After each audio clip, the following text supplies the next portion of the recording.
नमस्कार दोस्तों। अवचेतन मन एक शक्तिशाली द्वितीयक प्रणाली है जो आपके जीवन में सब कुछ चलाती है।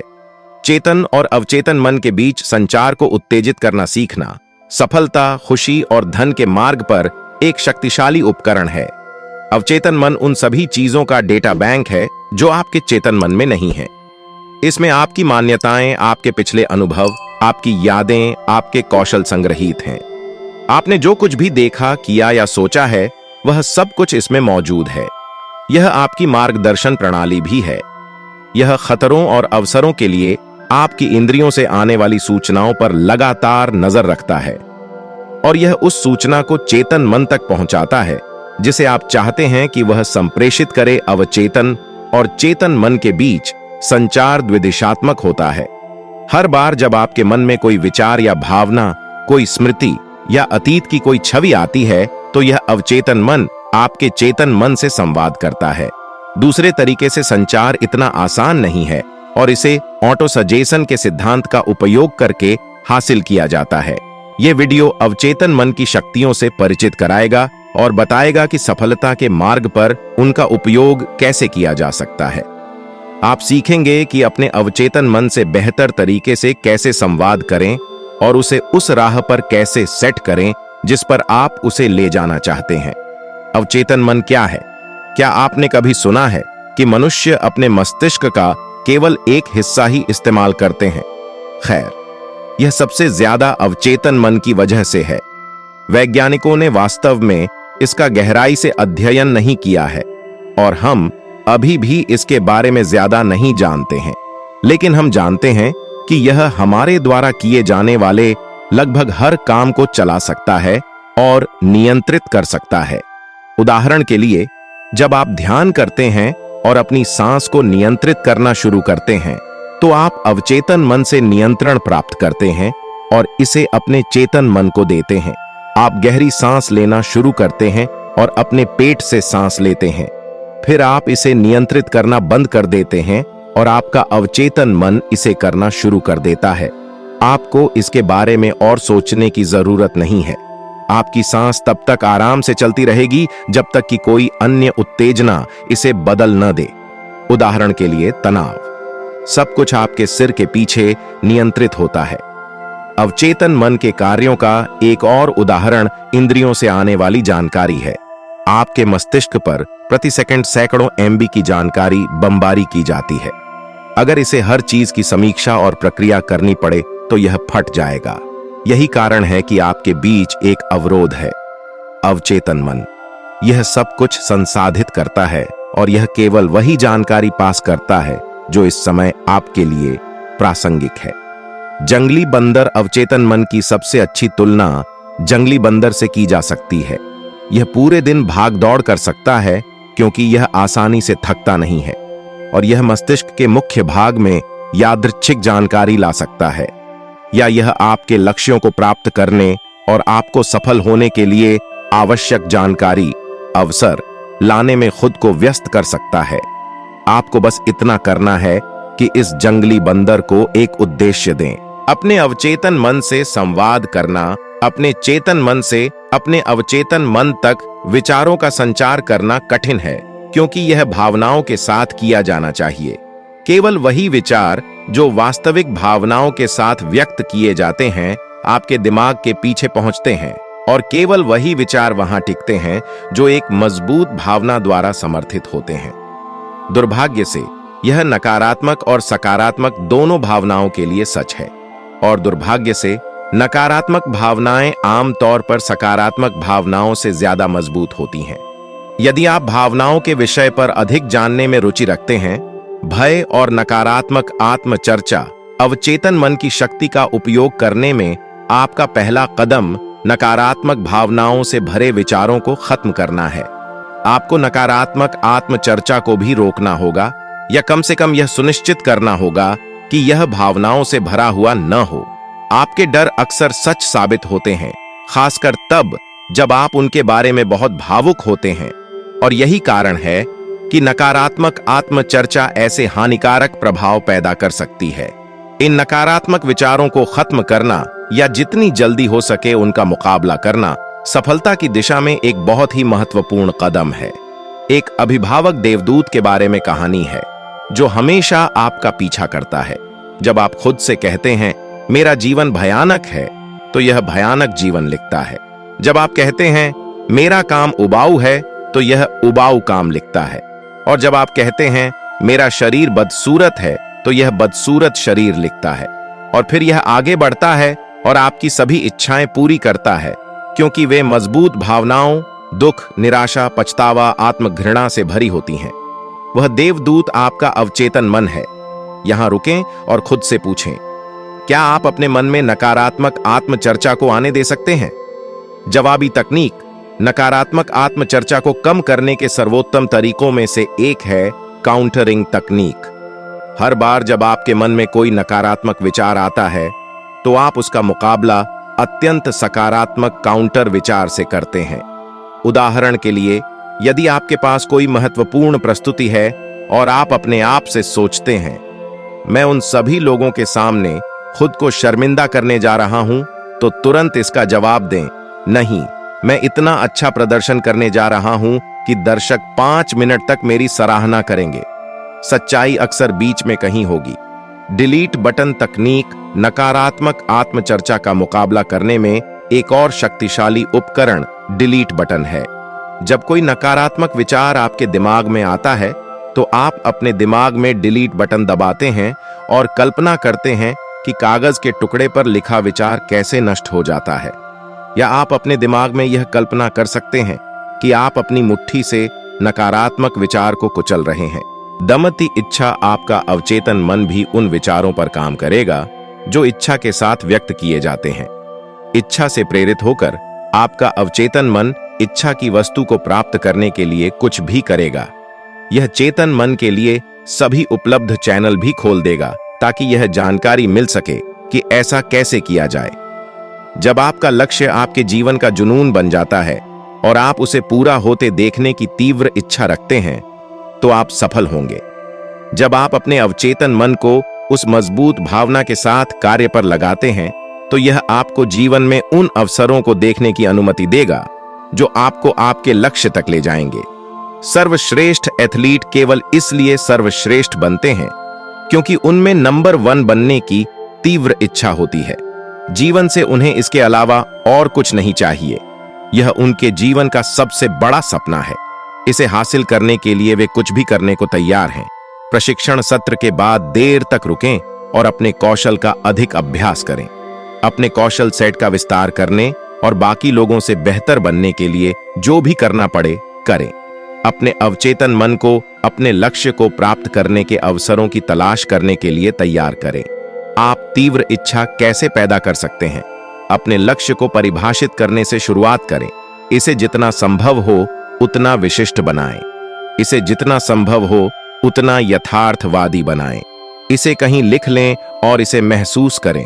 पुल जलाने की तकनीक। फिर अपने पुलों को जला दें। किसी भी सुरक्षित नाव को नष्ट कर दें जिसे आप किसी गड़बड़ी की स्थिति में रख सकते हैं। हमारा दिमाग हमें जीवित रहने में मदद करने के लिए विकसित हुआ है और तभी यह सबसे अच्छे परिणाम प्राप्त करता है। पुलों को जलाकर आप अपने दिमाग को जीवित रहने के मोड में सेट करते हैं और एकमात्र रास्ता आगे की ओर बचता है, लक्ष्य की ओर। छोटी जीत या प्रगति बार तकनीक एक और बहुत शक्तिशाली उपकरण है। अपने जीवन को छोटी छोटी उपलब्धियों से भरना जो आपको लक्ष्य की ओर ले जाती है। यदि आप 1 किलो वजन कम करना चाहते हैं, तो प्रत्येक दिन अपनी प्रगति के ग्राफ को देखकर शुरू करें। उम्मीद है कि यह सामान्य रूप से कम हो रहा है, भले ही इसमें छोटी मोटी रुकावटें हों। अपने डेस्क पर किसी ऐसे व्यक्ति की तस्वीर रखें जिसका वजन बिल्कुल सही हो और उसे हर दिन देखें। प्रेरक तकनीक आखिरी लेकिन सबसे महत्वपूर्ण बात, यह पता लगाएं कि आपको अपने लक्ष्य पर काम करने के लिए क्या ऊर्जा मिलती है और उसका उपयोग करें। यह सकारात्मक लोग हो सकते हैं जो आपको प्रोत्साहित करते हैं, या कोई प्रेरक वीडियो, या फिर कोई ऊर्जा देने वाला गाना भी। किसी भी तरह से सुनिश्चित करें कि आपके लक्ष्य को प्राप्त करने की तीव्र इच्छा आपके हर दिन का हिस्सा हो। पर्दे के पीछे आपका अवचेतन मन आपके लक्ष्य के बारे में विचारों से भरा होगा, जो इसे प्राप्त करने की तीव्र इच्छा से प्रबल होगा। विश्वास और प्रेम सबसे शक्तिशाली सकारात्मक भावनाएं हैं। विश्वास, प्रेम और सेक्स पहले दो ज्यादा आध्यात्मिक हैं, जबकि आखिरी ज्यादा जैविक है। जब ये सभी मौजूद होते हैं तो वे किसी भी विचार को सशक्त बनाते हैं और यह आसानी से अवचेतन मन में प्रवेश कर सकता है। फिर यह विचार पर काम करेगा और इसे कार्यों, अवसरों और विचारों में बदल देगा। विश्वास मन की एक अवस्था है जिसे आत्म सुझाव के सिद्धांत के माध्यम से अवचेतन मन को पुष्टि या बार बार निर्देश देकर प्रेरित या निर्मित किया जा सकता है। विश्वास आशा से अलग है, क्योंकि जब हम विश्वास करते हैं तो हम परिणाम के प्रति आश्वस्त होते हैं, और जब हम आशा करते हैं तो हम अनिश्चित परिस्थितियों में अपने आप को एक संभावित परिदृश्य का सुझाव दे रहे होते हैं। विजुअलाइजेशन तकनीक और अपने लक्ष्य को प्राप्त करने की दिशा में अगला कदम है उसकी कल्पना करना। यह परिणाम में विश्वास रखने पर आधारित है। यह उम्मीद न करें कि वांछित परिणाम सच होगा, बल्कि यह विश्वास करें कि यह पहले से ही सच है। सबसे शक्तिशाली तकनीकों में से एक है अपनी इच्छा पूरी होने के बाद अपने जीवन की कल्पना करना। दिन में कई मिनट अपनी आंखें बंद करके अपने लक्ष्य को प्राप्त करने के बाद अपने जीवन की कल्पना करें। इसे जितना संभव हो उतना जीवंत बनाएं। आप क्या पहन रहे हैं? आप कैसे अभिनय करते हैं? तुम कैसा महसूस कर रहे हो? आप क्या कह रहे हैं? आप क्या कर रहे हो? शारीरिक तैयारी तकनीक दूसरा साधन शारीरिक तैयारी है। अगर आप मशहूर होना चाहते हैं तो अपने दांतों को ठीक करने के लिए ब्रैकेट पहनना अभी से शुरू कर दें। और अगर आप रोमांटिक रिश्ता चाहते हैं तो एक अतिरिक्त टूथब्रश खरीदें और उसे अपने बाथरूम में रखें। अलगाव तकनीक और आखिरी लेकिन सबसे महत्वपूर्ण बात, परिणामों के प्रति अपनी आसक्ति को छोड़ दें। आप कभी भी यह योजना नहीं बना सकते कि आपकी इच्छा कैसे पूरी होगी। इस समय आपके पास जो विकल्प हैं उन पर ही सीमित न रहें, बल्कि खुले दिमाग से काम लें और अपने सपनों के सच होने पर भरोसा रखें। अपने अवचेतन मन से संचार प्राप्त करना, जैसा कि हम पहले ही बता चुके हैं, चेतन और अवचेतन मन के बीच संचार दो तरफा होता है। आप अपने अवचेतन मन को कार्य, इच्छाएं और लक्ष्य देते हैं और यह आपको जानकारी, अवसर और विचार देता है। क्या आपने कभी सोचा है कि कुछ लोग आसानी से नए अवसरों को क्यों पहचान लेते हैं? ऐसा इसीलिए होता है क्योंकि उनका अवचेतन मन उन्हें किसी खास विषय पर ज्यादा जानकारी देता है जो आम तौर पर दूसरे लोगों को नहीं मिलती। क्या आपने कभी गौर किया है कि जैसे ही आप कुछ करने का फैसला करते हैं, तुरंत ही एक ऐसा अवसर आ जाता है जो आपको उसे करने की अनुमति देता है? ऐसा इसलिए है क्योंकि जब आप निर्णय लेते हैं तो आप एक विचार बनाते हैं और उसमें इच्छा और विश्वास भर देते हैं, और अचानक आपको वह जानकारी मिलनी शुरू हो जाती है जिसकी आपको उसे हासिल करने के लिए जरूरत होती है। सचेतन बोध की दहलीज हम पहले ही यह स्थापित कर चुके हैं कि आपका अवचेतन मन आपकी इंद्रियों द्वारा उत्पन्न सभी जानकारी प्राप्त करता है। फिर यह जानकारी को फिल्टर करता है और तय करता है कि चेतन मन को क्या देना है। उन दो परिणामों के बीच के अंतर को चेतन धारणा के लिए सीमा कहा जाता है।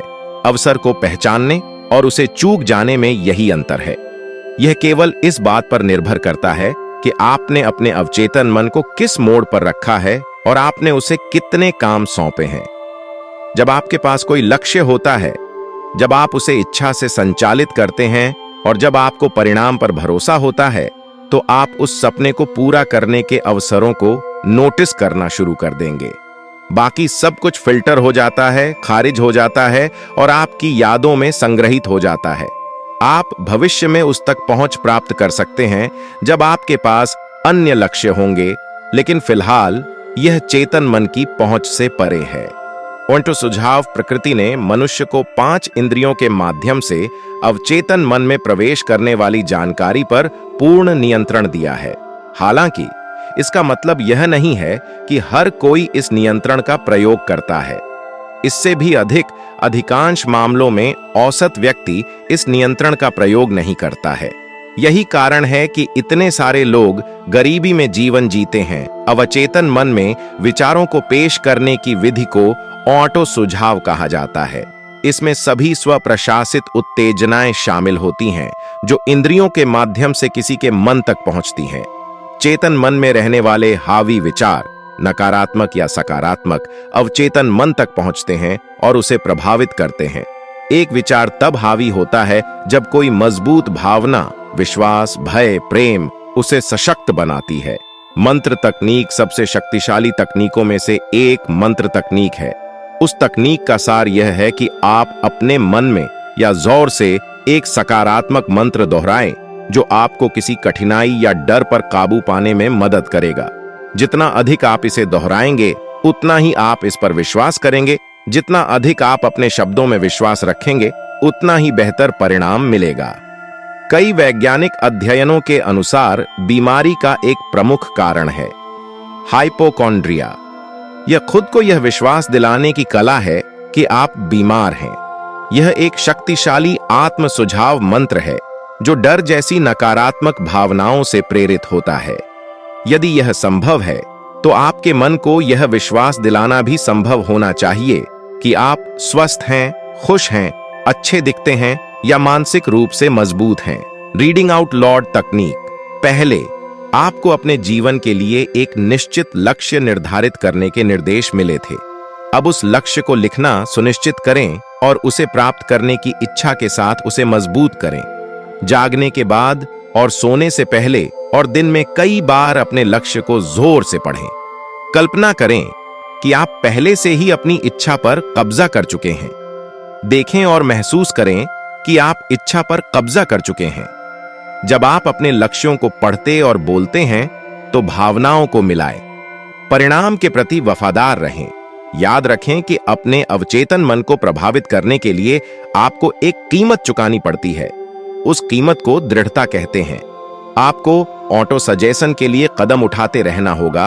आपको अपने लक्ष्यों को जोर से दोहराते रहना होगा और आपको परिणाम और अंतिम परिणाम पर विश्वास बनाए रखना होगा। सफल होने वालों और असफल होने वालों के बीच का अंतर बस कुछ दिनों का हो सकता है या यह बैकअप प्लान की उपलब्धता का भी हो सकता है।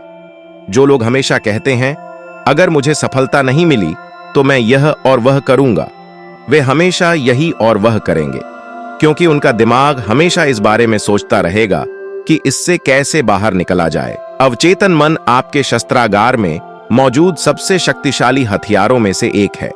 यह किसी अवसर को पहचानने या उसे चूकने के बीच का अंतर हो सकता है, या एक अमीर और संतुष्ट जीवन जीने या गरीब और दुखी जीवन जीने के बीच का अंतर हो सकता है। यह आपको लोगों पर प्रभाव डालने में मदद कर सकता है या यह आपको दूसरों के लिए काम करने के लिए गुलाम बना सकता है। ऑटो सजेशन आपके चेतन मन से आपके अवचेतन मन तक विचारों और विचारों को पहुंचाने का तरीका है। इस कौशल का उपयोग करके आप अपने अवचेतन मन को उन लक्ष्यों की ओर काम करने के लिए प्रभावित कर सकते हैं जो आपके लिए महत्वपूर्ण हैं। इसमें महारत हासिल करने से आप सफल जीवन और अपने सभी सपनों को पूरा कर सकते हैं। वीडियो कैसा लगा कमेंट करके हमें जरूर बताएं। चैनल भी सब्सक्राइब करें। धन्यवाद।